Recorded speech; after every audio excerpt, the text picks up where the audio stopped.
Drinking alcohol during a flight can significantly burden the circulatory system. Consuming alcohol combined with reduced pressure inside the aircraft cabin can be dangerous for our circulatory system, especially during long-haul flights when we are mostly asleep. German scientists have found that this can significantly reduce blood oxygen levels. Scientists from the Institute of Aviation Medicine of the German Aerospace Center and the RWTH University of Aachen suggest that it may be time to consider limiting access to alcohol on board aircraft during long-haul flights. Their suggestions are based on research in which they showed that drinking alcohol on a plane may be associated with a significant reduction in blood saturation and an increase in heart rate, especially during sleep. The description and results of the research were published in the journal Thorax. Airplanes fly to high altitudes.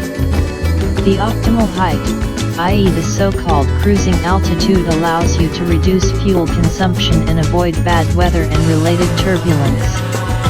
The typical cruising altitude for airliners is approximately 9 to 12 kilometers. Atmospheric pressure decreases exponentially with altitude. Pressure is artificially maintained inside the aircraft cabin. At cruising altitude, it usually corresponds to the pressure value at an altitude of about 2.5 kilometers. This causes the blood oxygen saturation level to drop to about 90% in healthy passengers. A further decrease in blood saturation below this threshold is defined as altitude hypoxia.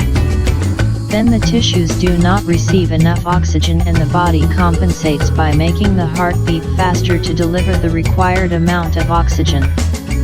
German scientists investigated the interactions between alcohol and sleep at high altitudes by conducting a series of laboratory experiments. They were interested in what happens when sleeping passengers are exposed to both alcohol and cruising altitude. 48 healthy people aged 18 to 40 were recruited for the study. They were assigned to two groups of 24 people divided by age, gender, and weight. The control group slept in a sleep laboratory under normal pressure conditions. People from the second group slept in a simulated airplane cabin at cruising altitude. To increase realism, the researchers played noise recorded during the flight from Cologne to Cairo. Participants in both groups slept 4 hours each. 12 people from each group drank alcohol before going to bed, vodka in an amount equivalent to 2 cans of beer or 2 glasses of wine. All participants then had a 2-night break before repeating the experiment in the reverse order, i.e., participants who slept after consuming alcohol slept without it and vice versa. The subjects slept in a position imitating the position of passengers traveling in first class. The health parameters of all participants were carefully monitored. The results of the experiments showed that people who had previously consumed alcohol and slept in a simulated depressurized airplane cabin had reduced blood oxygen saturation to an average of just over 85%. Their heart rates increased to approximately 87 beats per minute. People sleeping in the simulated cabin who did not drink alcohol had a blood oxygen level of just over 88% and their heart rate was around 73 beats per minute.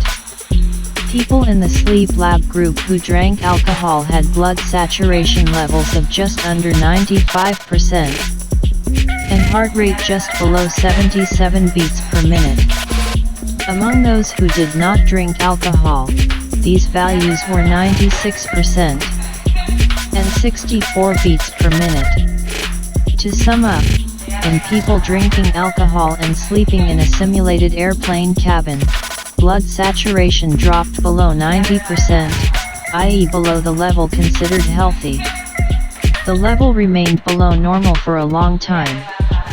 Additionally, deep sleep was reduced to approximately 46 minutes with combined exposure to alcohol and simulated cruising altitude.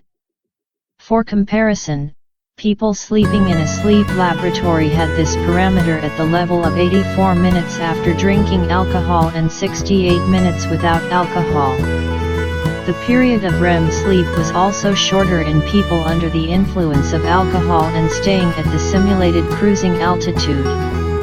The researchers acknowledged that their study involved a small number of people and that the participants were young and healthy, so the results do not reflect the general population. Moreover, participants slept lying down, a luxury usually available only to those who fly first class, so the results may not apply equally to most airline passengers who fly economy class. The results indicate that even in young and healthy people, the combination of alcohol and sleeping in low-pressure conditions poses a significant burden on the cardiovascular system and may lead to exacerbation of symptoms in patients with heart or lung diseases, the authors of the publication wrote. They added that these effects may be greater in older people and with higher doses of alcohol, potentially increasing the risk of health complications and medical emergencies during flights. Cardiovascular symptoms affect 7% medical emergencies during a flight, and cardiac arrest is the cause of 58% changes in flight direction. Passengers and crew should be informed about potential dangers. It may be beneficial to consider changing the regulations to limit access to alcoholic beverages on board aircraft, they noted.